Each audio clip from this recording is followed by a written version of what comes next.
Bismillahir Rahmanir Rahim. Nahmaduhu wa nusalli ala Rasulihil Kareem. All praise for Allah subhanahu wa ta'ala, who is the creator of the entire universe and whatever it contains. And all praises for Allah subhanahu wa ta'ala, who has created us the best of the creation, that is insan. And again, all praise for Allah subhanahu wa ta'ala, who has made us the ummah of Rasulullah sallallahu alaihi wasallam. And it's such a blessed month and a blessed moment in which we are sitting here to remember Allah subhanahu wa ta'ala. As I just mentioned, Allah, who has created everything in this world, and whatever Allah has created in this world is for the benefit of the mankind. Everything is for us. Everything is for us. We are breathing right now, breathing in oxygen, right? So this oxygen is for us. How much percentage of oxygen is there in the air? 21%. From the time Allah subhanahu wa ta'ala has created, there's 21% of oxygen that is there. Now we inhale oxygen, we exhale carbon dioxide. Now the trees, they're taking in carbon dioxide and they're giving us oxygen. So the system is running. From the time Allah created this universe, this system is running. And that level of oxygen has never changed. So who is keeping it at that same level? Only Allah subhanahu wa ta'ala is keeping it at that level. See? Now a person who cannot breathe properly, and for one night he is hospitalized. And for that one night they will put artificial or some oxygen mask on him for him to breathe. So how much bill they will send you, right? Even the insurance are paying whatever, right? But still, for that one night of giving you that artificial oxygen, thousands and thousands of dollars you have to pay. For how many years we are breathing oxygen? Have any one of you received any bill from Allah subhanahu wa ta'ala? 20 years, 30 years, 40 years, 50 years. Even while we are sleeping, we are using oxygen, but Allah has never sent us any bill. So this is the ni'mat of Allah subhanahu wa ta'ala, the bounty of Allah subhanahu wa ta'ala. There was one person in India some time ago. The problem that he had, that he couldn't urinate. Usko peshab nahi aa raha tha. So now he was in such an extreme pain because he wants to relieve himself now. But he couldn't. And he was in extreme pain, so he went to a doctor. Whatever treatment the doctor did, somehow he was relieved by the doctor, by the treatment. And after he was relieved, the doctor gave him a bill of 500 or 1000 rupees of Indian currency. He said, this is your bill. So while that person was looking at the bill, he started crying again. He started crying. So the doctor said, if you don't have that money, you don't worry to, I'll take care of it. You don't need to pay. But why you need to cry?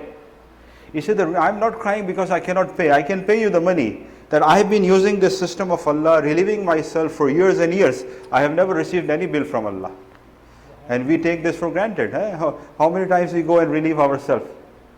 These are few examples that I'm giving you. There are thousands and thousands of examples just present in our own body.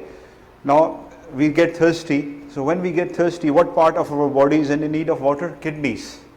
Because kidneys are our filtering system. So now when the kidneys are in need of water, we feel thirst on our tongue. Now suppose this system gets somehow disconnected, it gets disturbed. Kidneys are in need of water. For example, kidneys are in need of water, but we don't feel any thirst on our tongue. What will happen? No one can even force us. No one will be able to force us to drink water. We won't take water. No, I'm not thirsty. Even kidneys are in need. Now, if the system is working properly, kidneys are in need of water, you feel thirsty, you drink water, you'll be able to quench your thirst. Now, kidneys are in need of water, but you're not feeling thirsty. So what will happen? You won't take water. You won't drink water. So what happened? After some time, your kidneys might fail. So now you think, man, I'm getting so thirsty. Getting thirsty is also the ni'mat of Allah. Is also the bounty of Allah subhanahu wa ta'ala, that we are getting thirsty. All these are the ni'mat and all these are the bounties of Allah subhanahu wa ta'ala. Countless. There's a person who goes to a desert, Sahara mein chala gaya, and he picked up a handful of sand and he started counting the dust particle. He started counting the dust particle. Another person saw him from him. What are you doing? He said, I'm counting the dust particle. He said, you're a foolish person. How you can count the dust particle? There was another person standing on the other side. He said, he is not foolish. Foolish person is the one who counts the bounties of Allah subhanahu wa ta'ala. They are countless, they are unlimited. So many bounties of Allah subhanahu wa ta'ala that Allah subhanahu wa ta'ala has given us. And as I mentioned earlier, Allah created the universe and whatever it contains, all for us. All for you, all for me. And us, we have been created only for this, to please Allah subhanahu wa ta'ala, to recognize Allah subhanahu wa ta'ala. This is the month of Quran. You have been listening lectures every day, every morning, every evening, different lectures are happening and you're hearing from the scholars and they're telling you this is the month of Ramadan. This is also the bounty of Allah subhanahu wa ta'ala on us. In the whole Quran, Allah subhanahu wa ta'ala word mentions the word Ramadan only once. Ek dafa zikr hai word. The word Ramadan is mentioned only once in Surah Al-Baqarah. And where Allah mentions about Ramadan, what we think, Allah subhanahu wa ta'ala doesn't mention about fasting also. Shahru Ramadan alladhi unzila fihi al-Quran. This is the month of Ramadan in which Allah subhanahu wa ta'ala really revealed Quran. For what? Hudal linnas, for the guidance of the mankind. But right now we have not recognized the one who is sending down the Quran to us, that is Allah subhanahu wa ta'ala. We don't even say his name with the greatness. We don't even have the azmat of Allah, the greatness of Allah. What to talk about our youngsters, even our elders nowadays use the word God. Oh my God, oh my God. We should not, sorry to say this, but we should not use the word God. What is the plural of God? Gods. And if you go towards masculine and feminine, God and goddesses. See? But Allah is Allah. The way the word Allah is written, the scholars explain, if the word Allah is written, you remove alif. So what is left? Lillah. Lillah. Lillah is in Quran. Lillahi ma fis samawat wa ma fil ard. You remove lam and keep the first alif. So it is ilah. Ilah. Ilah is also in Quran. Wa ilahukum ilahun wahid.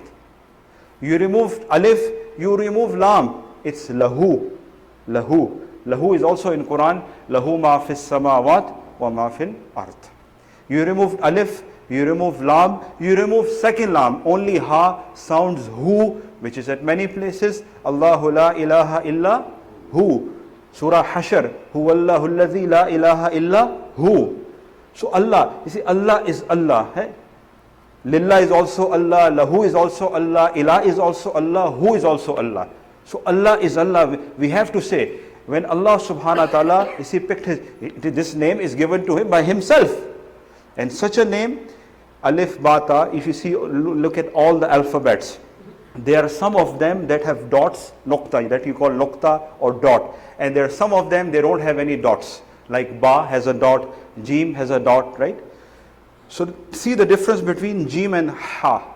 So what is the difference between Jim and Ha? In Jim, if you remove the nokta, the dot, it becomes Ha. So the ulama explains all those alphabets that have dot are less powerful. All those who don't have dot, they are more powerful. What does it mean? Take an example of Jim and Ha.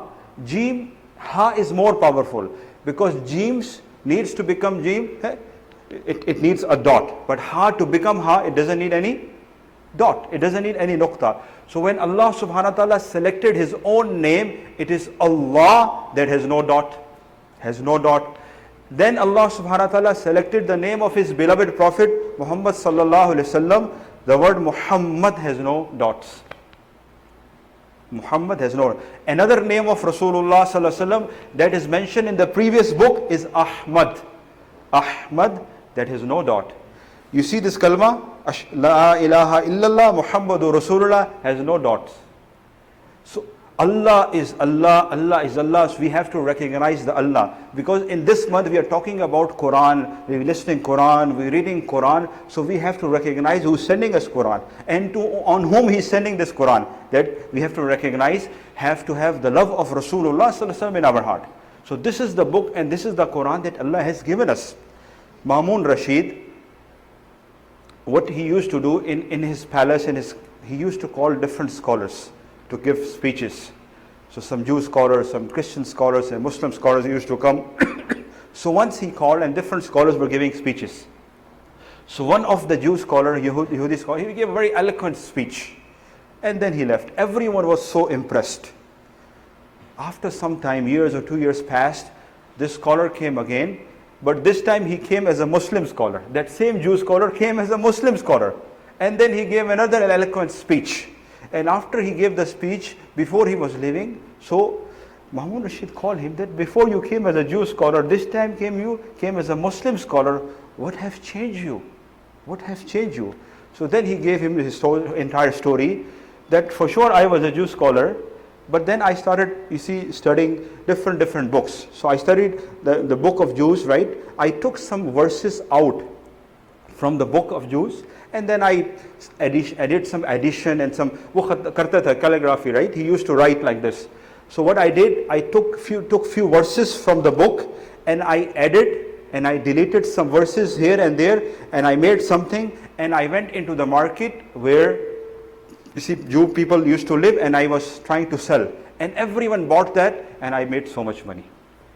Then I took a Bible, and I took some few verses from there, and I did some addition, some deletion here and there. I created something out of it. I went to the market where all the Christians were living, and I sold it. I made so much money. Allahu Akbar. Then he said, I took Quran. Then I took Quran, and I took few verses out. I did some addition, deletion, changed it, and I made something, went into the market where Muslims were living. No one bought. Kisi ne nahi kharida. No one bought. Because even a person with iota of iman in his heart who is not practicing Quran or Hadith, he still understands what is Quran. He said no one bought that. Because Quran was saying, Quran is protected by Allah subhanahu wa ta'ala. This is the kalam of Allah.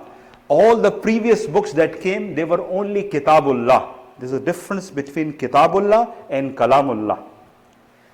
All the previous book that came, they were only Kitabullah. Quran is Kitabullah also, Quran is Kalamullah also. It came from Allah, it's the kalam of Allah subhanahu wa ta'ala. So when in Quran, Allah is saying, Ya ayyuhallazina amanu, Allah is talking to all of us. Allah is talking to me, Allah is talking to you. Right? So we have to bring our life on the come. So what is Quran? Do's and don'ts. What to do and what not to do. But now the Quran is here, we listening Quran, we hearing Quran, we reading Quran, but still our life is not according to Quran. So where is the problem? Where is the problem? You are sitting on a brand new car that has a built-in GPS system. You put your destination, that this is where I'm going to get. Your destination is set, your GPS is working, you're sitting in the car, but now you try, the car is not moving. So after some time you find the reason, because there is no gas in the car. GPS is on, it is giving you the direction, but there is no gas in the car, so your car is not going to move according to the GPS because there is no gas. Just to give you an example to make me understand and all of us understand, Quran is a GPS for us. Quran is a GPS for us to follow. Where to go, what to do, what not to do. But my body is like a car, your body is like a car, which is not moving according to this GPS. Why? Because we are also missing a gas. We are also missing some gas. And that gas is the power of Iman. This is the power of Iman that we are all missing. For that reason, Sahaba radiyallahu anhum ajmain, they used to say that first we learned Iman, then we learned Quran. First we learned Iman, then we learned Quran. So what does it mean? They don't know how to read Quran? No, they knew how to read Quran. But whatever Quran they were reading, they were bringing that much Quran in their life, and then they were moving on. Reading, understanding, bringing in their life, and then they were moving on. But our level of Iman is not to that extent. Their level of Iman was what? That Allah subhanahu wa ta'ala again in Quran is saying that you have to have the Iman the way Sahaba had Iman. Ya ayyuhallazina amanu, aminu. Kama amana nas. At one place Allah said, amanu kama amana nas. The nas here, all ulama agreed. Nas here means Sahaba radiyallahu anhum ajma'in. So the way they had their Iman, that is our goal. So when that Iman is achieved, whatever is in Quran, our life will come according to that. Whatever Allah is saying in Quran, there are 114 surah in Quran. More or less 83, I think, surah are Makki, rest are Madani. Now, why they're Makki and why they're Madni? Why not the whole Quran revealed in Makkah and why not in Medina? Why some in Makkah? Why some in Medina? What is in the surah that was revealed in Makkah? What is present in those surah that revealed in Medina? All that Quran, the surah that were revealed in Makkah, the Quran that came in Makkah, they talk about the greatness of Allah subhanahu wa ta'ala. They talk about Akhirah. They talk about the stories of previous prophets. Right? You understand? No command of Allah.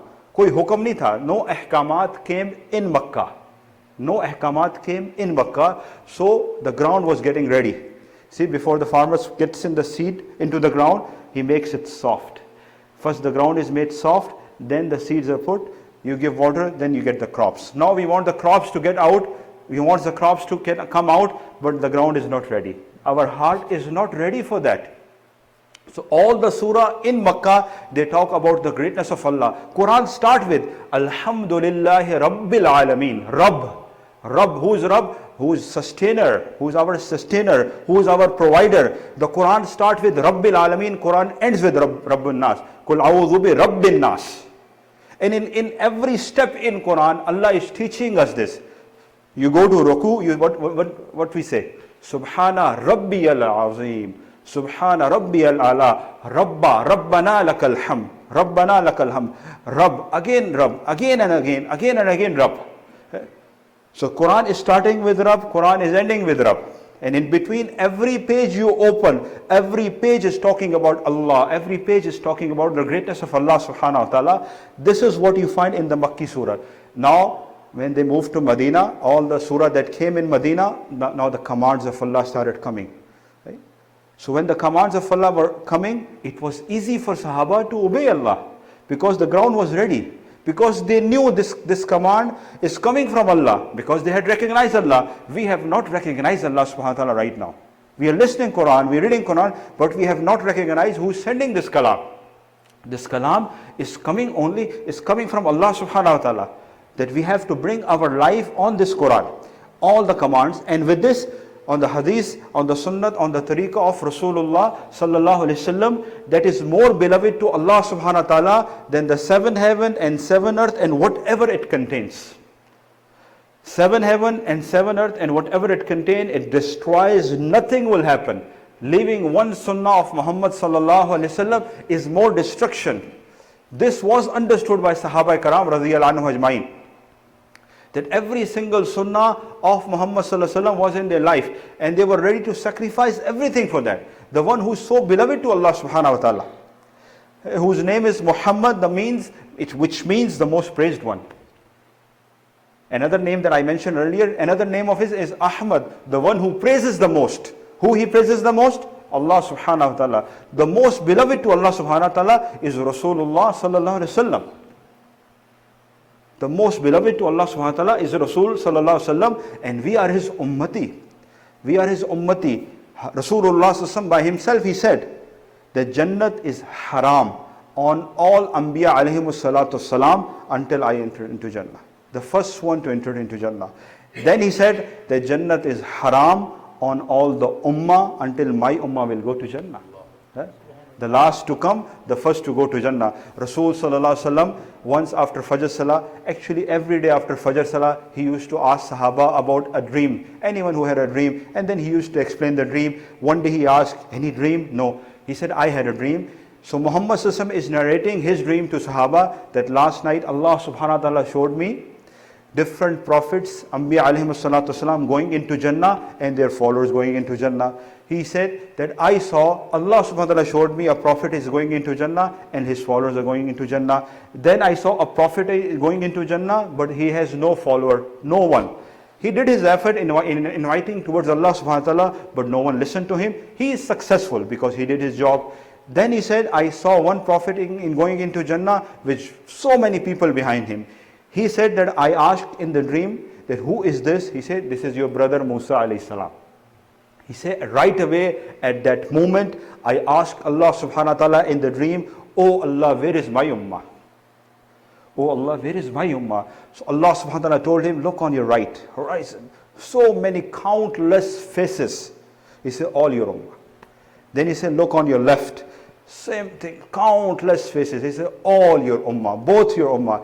Then he said, then I was told, in addition to these two, 70,000 of your ummati will go into Jannah without hisab, without reckoning. As soon as he mentioned this, one Sahabi was sitting in the gathering, Uqasha radiyallahu anhu. Uqasha radiyallahu anhu was sitting in the gathering. He said, Ya Rasulullah, make dua for me that Allah subhanahu wa ta'ala make me out of these 70,000. मेरी दुआ कर दे कि मुझे अल्लाह उनमें से कर दे. So Muhammad sallallahu alaihi wasallam right away made dua, oh Allah, make Uqasha out of those 70,000. And then other Sahabi say, no, that this is only for Uqasha radiyallahu anhu. This is only for Uqasha radiyallahu. So this is the status that his ummah is getting only because of Rasulullah sallallahu alaihi wasallam, only because of him. Because he will be the first one entering into Jannah. So we have to love, we have to have the love. And you see, what is the real love? Real love of anyone will bring you to obedience. किसी की मोहब्बत उसकी अताअत पर लेके आएगी. Obedience, love of anyone will bring you to obedience. If the love, you say, if you claim I have the love, but your life is not on obedience, it means that is not the real love. That is not the real love of a child. Children, they claim, oh, I love my father, I love my mother, and this and that, and they say so many words. But a time comes, the father say, get me a glass of water. Mother say, make me a cup of tea. I'm busy. So this is not a real love. This love is only a lip service. So this is what is happening now. It's only a lip service. We have to bring, I'm going to close with this, to bring the reality of La ilaha illallah in our heart. Because La ilaha illallah is such that cannot be shown to people. When La ilaha illallah will come with its reality in the heart, Muhammadur Rasulullah will come out from our body, right? That cannot be hidden. La ilaha illallah cannot be shown. Muhammadur Rasulullah cannot be hidden. So La ilaha illallah we have to bring in our heart, which is the greatness of Allah subhanahu wa ta'ala, whose kalam is Quran. And then what will happen according to this? Muhammadur Rasulullah, all his Mubarak ways, 24-hour lives, in every aspect of our life, we will be able to revive the sunnat of Rasulullah sallallahu alaihi wasallam. May Allah subhanahu wa ta'ala give me also ability, all of us ability, to bring our complete life on complete obedience of Allah subhanahu wa ta'ala on the way and the tariqah of Rasulullah sallallahu alaihi wasallam. Jazakallah. سبحان الله وبحمده سبحانك اللهم وبحمدك نشهد أن لا إله إلا أنت نستغفرك ونتوب إليك سبحان ربك رب العزة عما يصفون وسلام على المرسلين والحمد لله رب العالمين آمين آمين آمين